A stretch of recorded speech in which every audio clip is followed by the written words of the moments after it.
A gente vive cercado de gente tentando convencer a gente de alguma coisa, né? É na TV, no trabalho, numa discussão na internet. É um bombardeio de argumentos o tempo todo. Mas espera aí, como é que a gente separa o que é bom do que não é?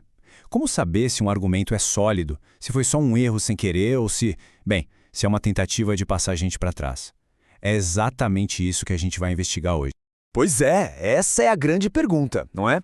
E saber essa diferença, hoje em dia, é quase um superpoder. Para isso, a gente vai montar um verdadeiro kit de ferramentas de detetive. Vamos abrir o capô dos argumentos e entender como eles realmente funcionam por dentro. E o nosso kit tem 3 ferramentas principais. A primeira é o entimema. Pensa nele como o mocinho da história, o jeito certo e comum da gente argumentar. Depois vem a falácia, que é tipo o erro honesto, sabe? Um tropeço no meio do raciocínio, sem maldade. E por último, o grande vilão, o sofisma. Aí sim é a armadilha, o engano feito de propósito. Entender a diferença entre esses 3 é o que transforma qualquer pessoa num detetive de primeira. Vamos começar com a ferramenta que a gente usa o tempo todo, mesmo sem saber que ela tem esse nome, o entimema. E olha, isso não é um defeito, muito pelo contrário. Ele é o arroz com feijão da boa argumentação, a base de como as coisas funcionam no mundo real, desde uma conversa na padaria até um grande tribunal. E aqui tá a grande sacada. De um lado, você tem a lógica pura, aquela da filosofia, que busca uma verdade com 100% de certeza, quase matemática. Só que na vida real, a gente usa o entimema. Ele não precisa de verdades absolutas. Ele trabalha com o que a maioria das pessoas já acredita, buscando o que é provável, não o que é perfeito. É a lógica da persuasão, não da certeza. Então, qual é o segredo do entimema? É bem simples, na verdade. Ele não diz tudo. Ele deixa uma parte de fora de propósito, porque ele confia que a gente vai preencher essa lacuna mentalmente. Ele se apoia naquilo que, todo mundo já sabe. E o mais genial é que a força dele vem justamente daquilo que não precisa ser dito.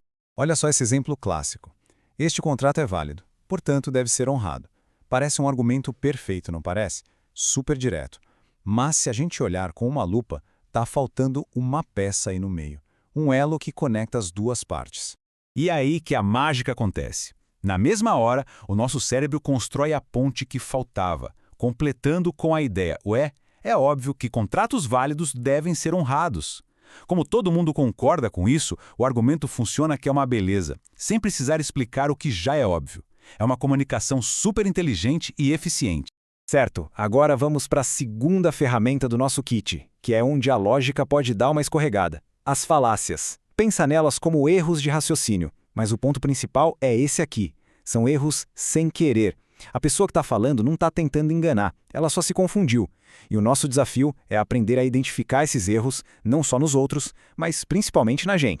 Uma super comum é a falsa dicotomia. É aquela mania de apresentar o mundo como se fosse preto no branco, sabe? 8 ou 80. Ou é isso ou é aquilo. Essa forma de pensar simplesmente ignora que entre os dois extremos existe todo um espectro de possibilidades.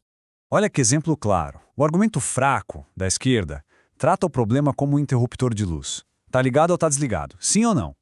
Já o argumento forte, do outro lado, entende que a vida é mais complexa. É tipo um controle de volume, um espectro com vários níveis, várias nuances. A verdade quase nunca está nos extremos.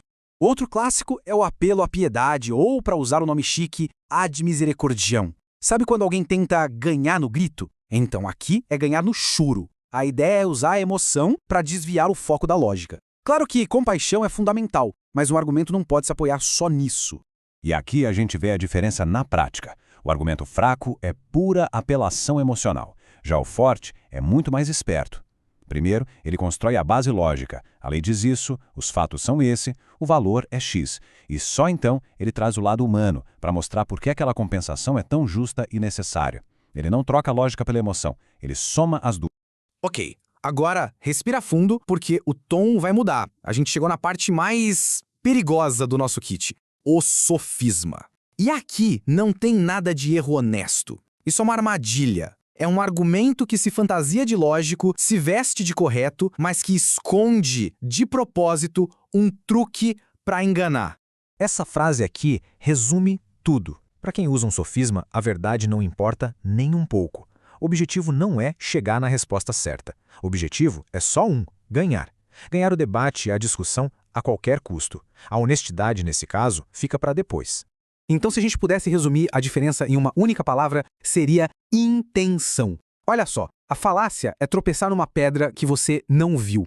O sofisma é alguém colocar a pedra ali de propósito para você cair. Um é um acidente, o outro é desonestidade pura e simples. Então, para fechar a definição, um sofisma parece lógico, parece perfeito por fora, mas tem um defeito de fábrica escondido lá dentro.